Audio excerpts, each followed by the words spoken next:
अंगार अंगार अंगार अंगार।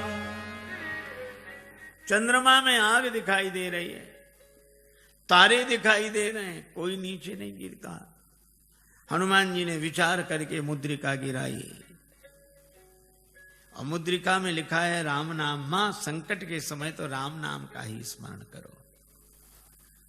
यह मुद्रिका कहां से आई, किसने दी?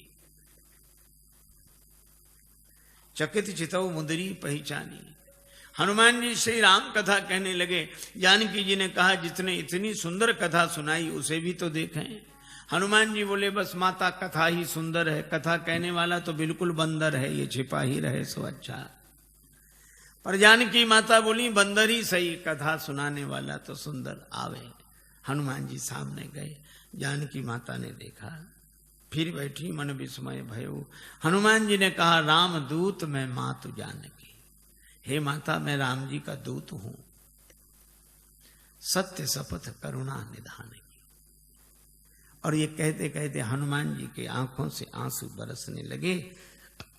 कपि के वचन सप्रेम सुनि उपजा मन विश्वास, जाना मन क्रम वचन यह कृपा सिंधु करदास। नरवानरई संग कहु कैसे, कही कथा भई संगति जैसे। परिचय होने पर कुशलता पूछने के बाद श्री जानकी जी ने एक ही बात कही, अह नाथ हो निपट बिसारी। भगवान ने हमें भुला दिया। हनुमान जी बोले नहीं माता, भगवान ने आपको नहीं भुलाया। तो जयंत के पीछे तो बाण लगा दिया, चरण पर चंचुका प्रहार करने वाले के पीछे बाण, और हरण करने वाला अब तक आराम से बैठा है। श्री हनुमान जी ने कहा माता वहां भगवान के पास धनुष बाण कहां था? प्रभु तो आपका श्रृंगार कर रहे थे। जानकी माता बोली हाँ बेटा, प्रभु ने उन्हीं लकड़ी की सींकें उठाई, एक को धनुष बनाया एक को बाण। तो सींक क्या बाण बनी होगी? नहीं नहीं, प्रभु का संकल्प है। तो मां औरों को तो सींक ही दिख रही होगी, बाण है ये तो पता आपको होगा। हाँ, तो हनुमान जी बोले ऐसा भी तो हो सकता है कि हरण करने वाले रावण के पीछे किसी और रूप में बाण को लगा दिया हो। और रूप में? किस रूप में? हनुमान जी ने कहा कि माता सामने देखो, ये वानर के रूप में राम जी का बाण ही है। जिम अमोघ रघुपति कर बाना, एही भांति चले वो हनुमाना। ये बाण है। धनुज वन कृशानुम, रघुपति बाण कृशान, श्री हनुमान जी कहते हैं। जननी हृदय धीर धरु जरे निशाचर जान, ये राम जी का बाण है। सिंह के रूप में जयंत के पीछे बाण लगाया, और बानर के रूप में रावण के पीछे बाण को लगा दिया। बेटा हनुमान अच्छा किया कि तुमने हमें बता दिया, तुम न बताते तो मैं कैसे जानते? हनुमान जी ने कहा कि माता मैं भला आपको बताऊंगा, आपको स्वयं पता लग गया। और आपने रावण से कह भी दिया। जब रावण ने कृपाण उठाई तो आपको लगा क्या मैं यहां बिल्कुल अकेली हूं? तो जैसे ही आपने सोचा तो आपको पता लग गया कि हनुमान यहां है। तो आपने रावण से भी कहा, अस मन समुझ कहत जान की, खल सुधि नहीं रघुवीर बाण की। अरे खल, तुझे राम जी के बाण की खबर नहीं है। अगर अंतर कथाओं का सहारा न लिया जाए तो राम जी के बाण के रूप में तो यहां अर्थ श्री हनुमान जी का ही ध्वनित होता है।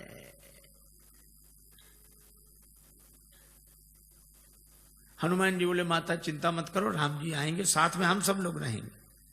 अब इतने छोटे से हनुमान जी श्री जानकी माता से कहें कि निश्चिंत रहो, हम लोग रहेंगे। जानकी माता बोली बेटा सभी बानर तुम्हारे जितने हैं। हनुमान जी बोले हम तो उनमें बहुत बड़े हैं, बाकी सब छोटे छोटे हैं, हम सीनियर हैं, बाकी जूनियर। जानकी माता बोली तो हो चुका हमारा उद्धार, हमको हंसी लगी। जहां सीनियर इतने से हो, कई बार मुझे लगता है ये अंग्रेजी का शब्द है सीनियर। सी माने देखो, नियर माने नजदीक से ही जो दिखे, दूर से दिखे ही नहीं। हनुमान जी ने कहा माता संदेह है। जानकी माता ने कहा मोरे हृदय परम संदेहा, सुन कभी प्रकट की न निज देहा। श्री हनुमान जी ने विशाल रूप में अपने को प्रकट किया। जो जानकी माता हनुमान जी को ऐसे देख रही थी वो ऐसे देखने लगी। बेटा भरोसा हो गया, हनुमान जी छोटे बने। जानकी माता ने आशीर्वाद दिया और कहा कि वत्स हनुमान, जब तुम इतने बड़े थे तो इतने छोटे बनकर क्यों आए? हनुमान जी ने कहा कि माता बेटा कितना ही बड़ा हो पर मां के आगे तो छोटा ही है, और मैं तो छोटा ही था, फिर इतने बड़े कैसे बने? कहा यह तो आपकी कृपा दृष्टि का चमत्कार है। आपकी दृष्टि जिस पर पड़ जाए वही छोटे से बड़ा बन जाता है। हनुमान जी ने कहा कि माता मुझे आशीर्वाद मिल गया। अभी तक मैं राम जी का दूत था, लेकिन अब सीता राम जी का पूत हूं। आपने आशीर्वाद दिया, पर मेरी माता मेरा आज जन्म हो गया है। जानकी माता बोली मुझे भी तुम्हारे जैसा बेटा मिल गया। श्री हनुमान जी ने कहा माता जन्म लेते ही मेरी एक आदत है, बड़े जोर की भूख लगती है। अंजनी माता के गर्भ से जन्म हुआ, जन्मते जगी जठर की ज्वाल, गगन में मारी एक उछाल, ग्रसे रवि बाल, जाने फल लाल, आपकी जय हो जय हो जय हो। श्री हनुमान जी ने सूर्य भगवान को ही फल समझ के मुख में रख लिया। बाद में देवताओं ने प्रार्थना की, छाण दियो रवि कष्ट निवार। एक सज्जन ने श्री तुलसीदास जी से कहा कि सूर्य भगवान उदय होते तब लाल रहते, थोड़ी देर में पीले पड़ जाते हैं, क्यों? श्री तुलसीदास जी बोले हनुमान जी के डर से, कि कहीं हनुमान जी फिर फल न समझ लें। जाको बाल विनोद समुझ मन, डरत दिवाकर भोर को। जब हनुमान जी बड़े हुए तो सूर्य भगवान से पढ़ने गए, गुरुदेव मुझे पढ़ाइए, मैं आपकी शरण में आया हूं। सूर्य भगवान ने देखा कि इस बालक को तो पहले भी कभी देखा है, पर याद नहीं आ रहा कहां देखा है। याद आ गया, आ गया, ये वही बालक है जो एक बार बचपन में आया था। ऐसे विद्यार्थी को पास रखना ठीक नहीं। पढ़ते पढ़ते कब भूख लगा, उतनी दूर से छलांग लगा कि आगे अब तो ये सामने ही रहेगा। सूर्य भगवान बोले हम चलते फिरते गुरुजी हैं, एक जगह नहीं रहते, तुम एक जगह रहने वालों से पढ़ो। हनुमान जी बोले हम चलते फिरते विद्यार्थी बन जाएंगे, गुरुजी पढ़ेंगे आपसे ही। ये तो गले ही पड़ गए। सूर्य भगवान ने कहा एक बात और है कि आमने सामने रहे तब तो पढ़ाई होगी। हम आगे आगे चलेंगे तो हमारी पीठ तुम्हारी तरफ, तुम आगे आगे चलोगे तो तुम्हारी पीठ हमारी तरफ, फिर पढ़ाई कैसे होगी? हनुमान जी ने कहा ये बात तो कठिन है। सूर्य भगवान बोले इसलिए तो कह रहे रहने दो। पर हनुमान जी ने कहा गुरुजी इसका भी समाधान मिल गया। क्या? हम आपके आगे उल्टे चलेंगे, किसी की पीठ किसी की तरफ नहीं। सूर्य भगवान बोले वाह क्या विद्यार्थी मिला है, पढ़ाई अभी शुरू नहीं हुई है और पहले से गुरुजी के आगे ही उल्टे चलेंगे, तो फिर पढ़ने से लाभ क्या? जब उल्टे ही चलना है तो पढ़ने से लाभ क्या? हनुमान जी बोले गुरुदेव अगर उलटकर नहीं चले, जिंदगी नहीं बदली, तो भी पढ़ने से लाभ क्या? और हनुमान जी उल्टे ही चले। पाछले पगन गम मगन गगन मग क्रम को न भ्रम कपि बालक बिहार सो। तो सूर्य भगवान श्री हनुमान जी के बल से परिचित। कुछ लोग कहते हैं कि हनुमान ठुड्डी टेढ़ी पड़ गई इंद्र के वज्र की चोट से, पर तुलसीदास जी कहते हैं नहीं नहीं, इंद्र के वज्र की चोट हनुमान जी की ठुड्डी को नहीं लगी, हनुमान जी की ठुड्डी की चोट इंद्र के वज्र को लगी। जाकी चिबुक चोट चूरन किए रदमद कुलिस कठोर को। ऐसे वीर बजरंगबली ने कहा माता भूख लगी, तो आज क्या विचार है? फल साम नहीं है, लागी देख सुंदर फल रूखा। रावण की वाटिका का उसका हमें डर नहीं, आप तो सुख पूर्वक आशीर्वाद दो। जानकी माता ने कहा रघुपति चरण हृदय धरि तात मधुर फल खाओ। हनुमान जी वाटिका में प्रवेश किए। राक्षस तो स्वभाव से आलसी।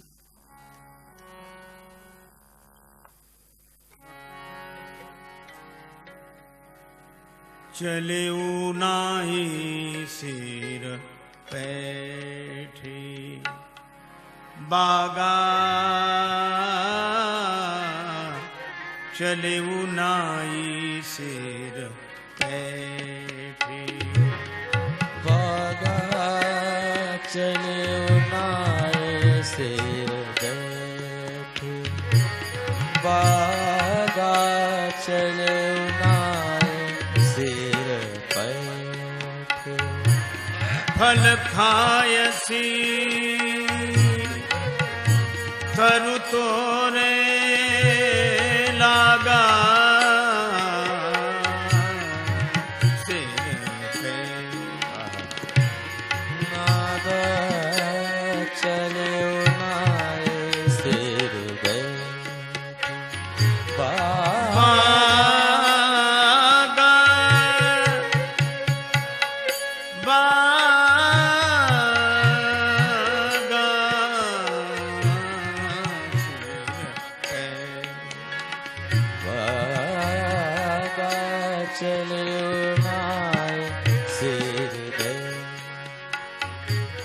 हनुमान जी ने बगीचे में प्रवेश किया। राक्षसों ने देखा बंदर आया, बंदर बंदर बंदर। दूसरा राक्षस वाले आते रहते हैं ऐसे बंदर, स्वभाव से ही आलसी। हनुमान जी ने कहा आए नहीं तो फल खाए। अरे बंदर फल खाए जा रहे। अरे फल खाएगा 2 4 10 क्या। हनुमान जी ने तब पेड़ उखाड़ने शुरू किए, तरु तोड़ने लगा। अब पेड़ उखाड़, अब इनको होश आया कि रावण को क्या जवाब देंगे। पेड़ ही गायब। क्या कर रहे हो? हनुमान जी ने कहा तुम्हारी प्रतीक्षा, आओ। और जो आए सो हनुमान जी गदा की जरूरत ही नहीं पड़ी। जिस पेड़ के फल खा रहे थे वही पेड़ उखाड़ के राक्षसों पे मारा। कुछ बचे गए पुकारत कछु अधमारे। अधमरे थे वो गए। अच्छा जो पिट कर जाएगा डरा हुआ वो लंबी बात नहीं बोल पाता, हाँफ रहे थे। रावण ने कहा क्या हुआ? नाथ एक आवा कपी भारी, 2 ही 2 अक्षर मिलेंगे इस पंक्ति में। थोड़ी सांस ठहरी, अब कहते सो अशोक वाटिका उजारी। अक्ष कुमार को भेजा, पर कपीशम अक्षहंतारम, ये सुभट को लेकर आया था। चला संगले सुभट पारा। हनुमान जी ने अक्ष कुमार का वध किया। बंधु निधन सुन उपजा क्रोधा। आप लोगों ने बताया कि वो कपि नहीं महाराज, मरकट है, मार काट मचाए है। मेघनाद बोला मैं चलता हूं। अब रहे महाभट था कि संगा, भट्ट सुभट महाभट्ट, पर धन्य हमारे बजरंग बली, सबको भटाभट कर दिया, एक नहीं बचा। कजू मारे से कजू मारे देसी, जिस पर पेड़ पटका उसे मार दिया। और एक राक्षस को इस हाथ में पकड़ा, एक को इसमें बड़ा रूप तो ऐसे ऐसे रगड़ दिया। अब वो चिल्ला में बचाओ बचाओ। हनुमान जी कहते हैं मजीरा बजा के कीर्तन करने की आदत है, हम समझ रहे हैं कीर्तन नहीं हो रहा है। और जो हमें बचाओ, बचाएं तो तब जो ऊपर तक पहुंचेगा। बंदर को गिराओ, जो पांव के पास गए तो कछु मिली ऐसी धरी धूरी। ये कछु थोड़े बहुत नहीं है। पर तुलसीदास जी ने ना संख्या लिखी ना नाम। किसी ने तुलसीदास जी से पूछा कि ना आपने नाम लिखी ना संख्या। तुलसीदास जी बोले मारने दो, राक्षस हैं, कौन से बड़े महापुरुष हैं जो इनकी पुण्य जयंती मनाई जाएगी, सो याद रखें सब। मेघनाद को भी लगा कि प्राण जाने ही वाले हैं, तो उसने ब्रह्मास्त्र का प्रयोग किया।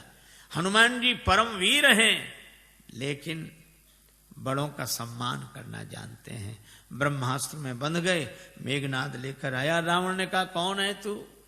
कह लंकेश कवन ते कीसा, कई के बल बन घालिस खीसा, मारिस निश्चर कई अपराधा, कौसट तो न प्राण कई बाधा।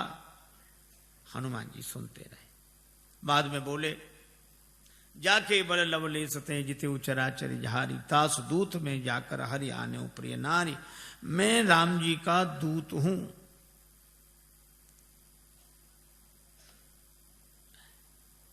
विनती करता हूं, विनती करो जोरी कर रावण सुनो मान तज मोर सिखावन।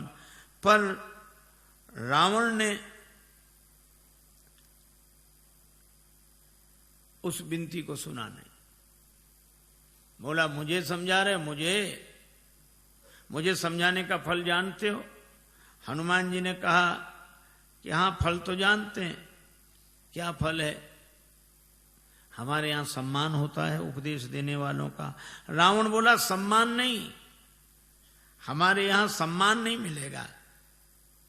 मृत्यु निकट आई खल तो ही, काल की अधिष्ठात्री शक्ति मृत्यु को रावण ने हनुमान जी के बगल में खड़ा कर दिया। हनुमान जी डरे नहीं।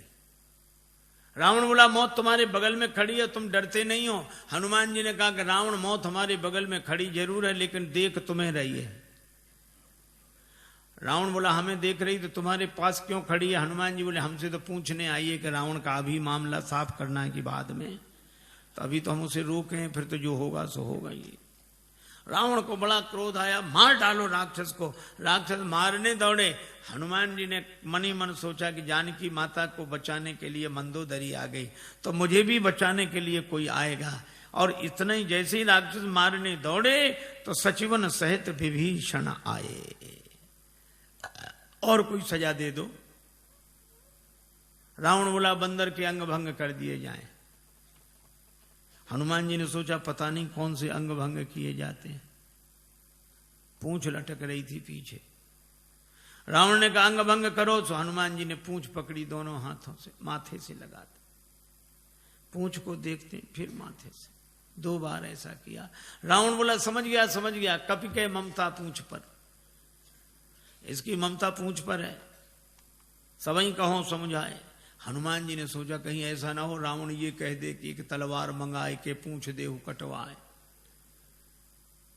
सरस्वती माता की ऐसी कृपा हुई। रावण बोला तेल बोरी पट बांध पुनि पावक देहु लगाए, बचन सुनत कभी मन मुस्काना, भई सहाय सारद में जाना। राक्षसों ने वही रचना की। तेल तो खत्म, घी खत्म। रावण बोला मूर्खों घी के लिए कहा किसने था? हमने कहा था तेल बोरी पट, तुमने घी। राक्षस बोले हमने सोचा बंदर की पूंछ में थोड़ा बहुत लगेगा, वो तो बढ़ती जा रही है। रावण बोला तेल में ही डुबो कपड़े। हनुमान जी के पास गए कि घी नहीं तेल। हनुमान जी बोले जैसी जिसकी श्रद्धा हो, हमें सब स्वीकार है। अच्छा आपने कभी विचार किया कि रावण को हनुमान जी की पूंछ से क्यों चिढ़ है? रावण को हनुमान जी की पूंछ से चिढ़ है क्यों? आपने देखा होगा पूंछ अंग विशेष को कहते हैं और प्रतिष्ठा को भी पूंछ कहते हैं। कई बूढ़े लोग घर के बाहर मिलते हैं उदास, उनसे पूछो क्यों, क्या बात है? कुछ नहीं। फिर भी अब इस घर में हमारी कोई पूंछ नहीं रही। बोलो है पूंछ की परेशानी की नहीं। उनके घर गए, चाय की कौन कहे, पानी तक के लिए नहीं पूछा। बेटे से कहो तुम पिता को नहीं पूछते हो, वो कहता पिताजी ने हमसे पूछकर काम किया कभी कुछ? सब जगह पूंछ की ही समस्या, और हम अपनी पूंछ आगे रखते हैं पीछे नहीं। और रावण को भी हनुमान जी की पूंछ से ही चिढ़ है। रावण को लगता है लंका हमारी और हमारे यहां इनकी पूंछ। तो ईर्ष्या की आग में जलने वाला पूंछ को जला देना चाहता है, लेकिन जब जब कोई दुर्जन किसी सज्जन की बढ़ती हुई प्रतिष्ठा की पूंछ को मिटाने की चेष्टा करता है, तब तब भगवान की कृपा से उसकी पूंछ और बढ़ती है। बाढ़ी पूंछ की न कभी खेला। आग लगने वाली थी। हनुमान जी ने सोचा नगर में घूमकर देख ले, सभी ने चंदा दिया है, प्रसाद भी तो वहां वैसा वैसा देना पड़ेगा। रावण बोला बंदर को नगर में घूम कर आए, सब जगह से कुछ न कुछ आया, विभीषण के यहां से कुछ नहीं, इन्हें प्रसाद नहीं देना। आग लगी, हनुमान जी को पता ही नहीं लगा। देखा कि आग लगी, पावक जरत देखे हनुमंता, भय परम लघु रूप, तुरंत छोटे बन गए और ब्रह्मास्त्र से निकल आए। पर बड़ा विशाल रूप बनाया, बालधी विशाल विकराल ज्वाल जाल मानो, लंक लील वेकों काल रसना पसारी है। चारों तरफ आग, ऐसी आग लगाई। पूंछ तो पहले से ही लंबी, जैसे बगीचे में बैठकर आदमी पाइप से पानी देता, यहां वहां वहां।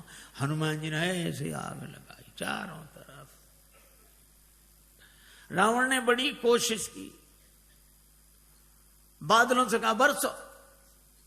बादल बोले जो आ गया। उसी समय हवा इतनी तेज चली कि पानी बरसे, बादल बरसे लंका में और पानी गिरे 2 किलोमीटर दूर उधर जाके जहां आग नहीं थी। रावण ने प्रलय के बादल बुलाए, प्रलय पयोधि बोले, वो भी नहीं बुझा सके। राम रोष पावक सो जरई, लंका जलकर राख हो गई। और हनुमान जी जानकी माता के पास पूंछ बुझाकर छोटा रूप बनाकर, जानकी माता ने कहा, वत्स मुझे तो बड़ा डर हो रहा था, लंका जल गई, तुम्हारी पूंछ का बाल भी नहीं जला। क्यों? हनुमान जी ने कहा कि माता, लंक जला के जली भी नहीं, हनुमंत विचित्र है पूंछ तुम्हारी। जानकी माता कहती हैं, लंक जला के जली भी नहीं, हनुमंत विचित्र है पूंछ तुम्हारी। कौन सा जादू राजेश भरा, हंसी पूछती हैं मिथिलेश दुलारी। हनुमान जी कहते हैं, बोले कपि ही राघव आगे, हृदय में आगे राम जी बैठे। बोले कपि ही राघव आगे है, पीछे है पूंछ रहस्य है भारी। वानर को भला पूछता कौन, श्री राम के पीछे है पूंछ हमारी। आगे राम जी के पीछे ही हमारी पूंछ है, नहीं तो कौन पूछता।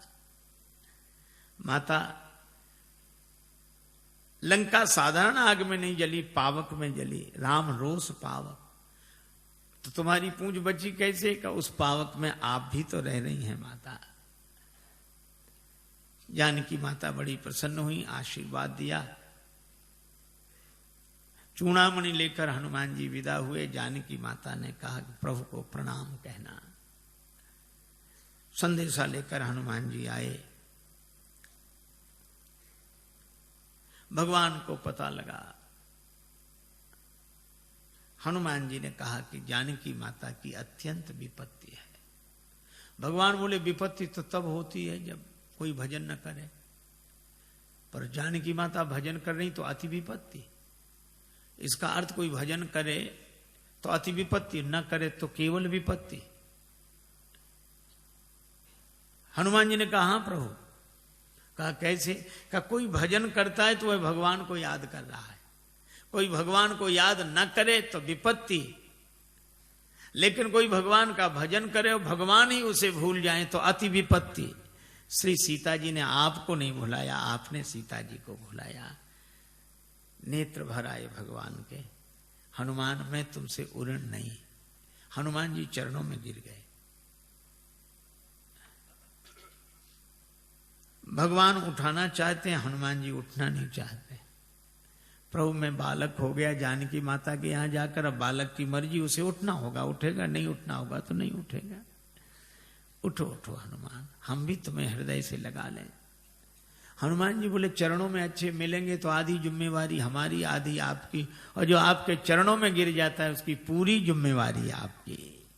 भगवान हनुमान जी को उठाकर हृदय से लगाते हैं। वानर वाहिनी के संग प्रस्थान करके समुद्र किनारे आए। पुल बनना है। विभीषण जी कहते, महाराज समुद्र से विनती करो। लक्ष्मण जी कहते, सुखा डालो। भगवान ने कहा, ऐसे ही करो। 3 दिन विनती की, नहीं माना। लक्ष्मण धनुष बाण लाओ, और समुद्र विप्र रूप में सामने आया। महाराज क्षमा करें। भगवान ने कहा कि वानर वाहिनी कैसे उतरे, उपाय बताया। नल नील के स्पर्श किए हुए पत्थर पानी में तैरेंगे, पुल बनाइए, और इस बाण से मेरे उत्तर तट पर रहने वाले राक्षसों को समाप्त कर दीजिए। अब देखो कितनी अद्भुत बात है।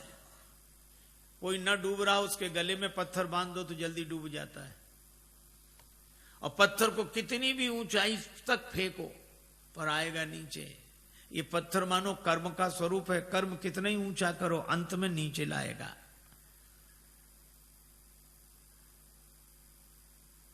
और ये पत्थर डुबाता है, हाँ, देहाभिमानी को डुबाता है, लेकिन नलनूल छू दे इसे, विवेक वैराग्य के द्वारा छू दो तो ये पत्थर तैरने वाला बन जाता है। पर ये विवेक वैराग्य उन्हें जिन्हें गुरुदेव का आशीर्वाद मिला हो, लरिकाई ऋषि आशीष पाई, पुल बना, भगवान की सेना पार हुई। भगवान ने कहा कि अंगद जी को फिर भेजो। अंगद जी गए। हनुमान जी हैं पूरे साधु, अंगद जी हैं पूरे सिपाही। साधु आस्था की स्थापना करता है, सिपाही के द्वारा व्यवस्था की बात विधिवत होती है। अंगद जी ने नगर में प्रवेश किया, रावण का बेटा मिल गया। बंदर बोले वही राक्षस बोले वही बंदर फिर आ गया। लेकिन रावण के बेटे ने लात उठाई, मार नहीं पाई। अंगद जी ने गही पद पटके भूमि भमाई। राक्षस बोले ये बंदर वो नहीं, दूसरा है ये तो। रावण के बेटे को ही मार डाला, गिरते ही ऊपर गया। अंगद जी रास्ता नहीं पूछ रहे तो भी बता देते इधर से इधर से इधर से। अरे रास्ता काहे को बता रहे? बोले आगे बढ़े, यहां से तो पीछा छूटे। और रास्ता इसलिए भी बता रहे हैं कि हम तो पहले ही समझ गए थे, वही नहीं समझा जो सिंहासन पर बैठा उसी को समझाओ। अंगद जी को देखकर सभासद उठे। रावण ने फटकारा तो बेचारी न बैठ पाए न उठ पाए। कौन है तू? अंगद जी ने जो उत्तर दिया वो बड़ा अद्भुत। कह लंकेश कवन तय बंदर। हनुमान जी के सामने तो रावण बोलता गया, अंगद जी ने बोलने ही नहीं दिया। कह लंकेश कवन तय बंदर। अंगद जी बोले मैं रघुवीर दूत दस कंधर। तू कहे हमसे बंदर, हम कहें आदरणीय श्रीमान जी पूजनीय। एक चौबे जी थे, उनसे कोई कहे चौबे जी तो चौबे जी कहते हाँ जी, और कोई कहे चौबे तो फिर कहते क्यों बे। अंगद जी ने कहा कि तू मुझसे बंदर कहे, और अंगद जी फिर चुप नहीं हुए। मम जन कहीं तो रही मिताई तव हित कारण आयो भाई। मेरे पिता से तुम्हारी मित्रता थी, तुम्हारे भले के लिए आया हूं। मेरा कहना मानो, पुरजनों को और रानी महारानियों को साथ में लेके दांतों के नीचे तिनका दबाओ, कंठ में कुल्हाड़ी रखो और फिर भगवान से जाकर प्रार्थना करो। तो मेरा भरोसा है कि भगवान तुम्हें क्षमा कर देंगे। और जो वैसे ही नहीं जा रहा था, इतनी शर्तों के बाद जाएगा। अंगद जी सोचते हैं कि जाए ही नहीं सो अच्छा। रावण बोला तेरे पिता से मेरी मित्रता, कौन है तेरा पिता? अब रावण खूब जानता है ये बाली का बेटा है, लेकिन पूछा ऐसे ताकि अंगद कहें कि बाली तो मर गए। मैं पूछूंगा कौन सी बीमारी हुई क्या? राम जी के बाण से। तो रावण बोला मैं फिर कहूंगा कि जिसने तेरे बाप को मार डाला उसी की सेवा करते शर्म नहीं आती? बाप की मृत्यु का बदला लेना है तो हमारे साथ आ। लेकिन जैसे ही अंगद जी से कहा कि तुम्हारा पिता कौन, तो अंगद जी बोले 6 महीने जिसकी बगल में दबे रहे उस बाली को भूल गए। रावण ठाका लगा, बोला हाँ हाँ हाँ हाँ हाँ हाँ रहा बाली वानर में जाना। आजकल बाली कहाँ है? अंगद जी बोले 8-10 दिन में तुम भी वहीं पहुंच जाओगे जहां बाली है, वही कुशलता बताएगा। रावण बोला तुम्हारे कठोर वचन में सहन कर रहा हूं क्योंकि मैं धर्मात्मा हूं। अंगद जी बोले तुम्हारे जैसा धर्मात्मा कौन? परित्य हरण करने वाला तो धर्मात्मा तुम ही हो। शर्म नहीं लगती? डूब न मरो धर्म व्रतधारी। रावण ने कहा तू मुझे नहीं जानता, मैंने अपने सिर काट काट कर शंकर जी को चढ़ा दिए, मैं वीर हूं। अंगद जी ने कहा इंद्रजाली अपना पूरा शरीर काट देता है, कोई उसे सेना में भर्ती नहीं करेगा कि बड़ा वीर है। मैंने जला दिए सिर। अंगद जी बोले जरा ही पतंग विमोह बस, पतंगे रोज जलते हैं। दूसरे दिन अखबार में खबर नहीं छपती कि पिछली रात इतने पतंगे वीर गति को प्राप्त हुए। ये कोई वीर गति है? मैं कैलाश पर्वत उठा लिया, इतना भार उठाने वाला हूं। अंगद जी बोले जानवरों में सबसे ज्यादा बोझ गधा उठाता है। भार वहीं खर बृंद, ते नहीं वीर कहा वहीं समझ देख मति मंद। रावण बोला मैं चलता हूं तो धरती हिलती है। अंगद जी बोले तुम्हारे चलने से हमारे राम जी के छोटे भैया लक्ष्मण जी बोलते हैं तो धरती हिलने लगती है। लखन सकोप बचन जब बोले, डगमगान मही दिग्गज डोले। रावण बोला ऐसा तो बड़े भैया को तो बोलना ही नहीं पड़ता होगा, धरती हिल जाती हो। हाँ नहीं बोलना पड़ता, वे धनुष पर हाथ फेरे सर चाप कर फेरन लगे तो भूधर डगमगे। रावण बोला क्यों रे? बाली तो इतना गप्पी नहीं था। बाली न कबू गाल असमारा, मिली तपसिन तय भय से लवारा। अंगद जी बोले करके दिखाऊं। जब ते कीन राम के निंदा क्रोध बंत अति भयो कपिंदा कटकटान मही कुंजर भारी दो भुजदंड तमक मही मारी और जो पृथ्वी पर प्रहार किया डोलत अवनी धरती हिल गई सभासद खसे रावण के मुकुट गिरे छीना झपटी मची 6 मुकुट रावण ने सिर पर लगाए 4 मुकुट अंगद जी ने राम जी की शरण में भेज दिए। अब विचार करो 10 सिर और 6 मुकुट कितने सुंदर लग रहे होंगे। लेकिन रावण से किसी ने कहा कि सुंदर नहीं दिख रहे। बोले भले ही सुंदर न लगे 2 तो ज्यादा हैं इधर। अंगद से कहा उठा के फेंक दो इसको राक्षसों को फेंक दो। अंगद जी बोले बाद में फेंकना पहले चरण हिला दो। सभी राक्षस गए चरण नहीं हिला। तासु सभा की ओ कठिन प्रणजय तौल्यो कैलाश तुलसी प्रभु प्रभुता कहो कि सेवक को विश्वास। अंगद जी का पांव नहीं हिला। तुम ही बचे हो। रावण आया जैसे ही चरण पकड़ने लगा अंगद जी ने पांव हटा लिया। रावण बोला यह क्या किया। अंगद जी बोले झुकना यहां सिखा रहे हैं पर चरण पकड़ना हो तो भगवान का पकड़ो। साधु वही है झुकना अपने चरणों में सिखाए पर चरण भगवान का पकड़ाए। रावण को बड़ा बुरा लगा लेकिन करता क्या। अंगद जी आए राम जी से कहा कि युद्ध अवश्यम भावी है। दूसरे दिन से युद्ध आरंभ हुआ।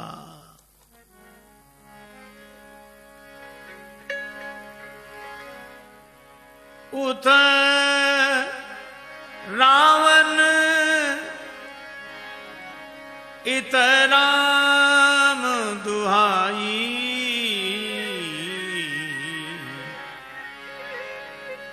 जयति जयति कर परी लड़ाई जयत जयत कर लड़ाई जयत जयत जय परी लड़ाई जयति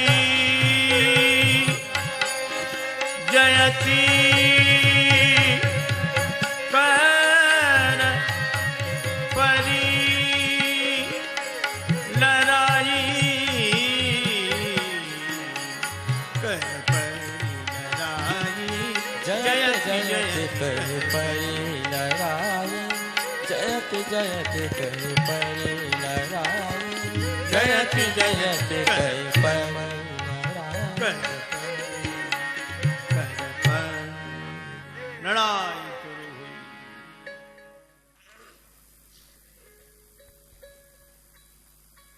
मेघनाद आया। हनुमान जी जहां लड़ते मेघनाद उस दरबार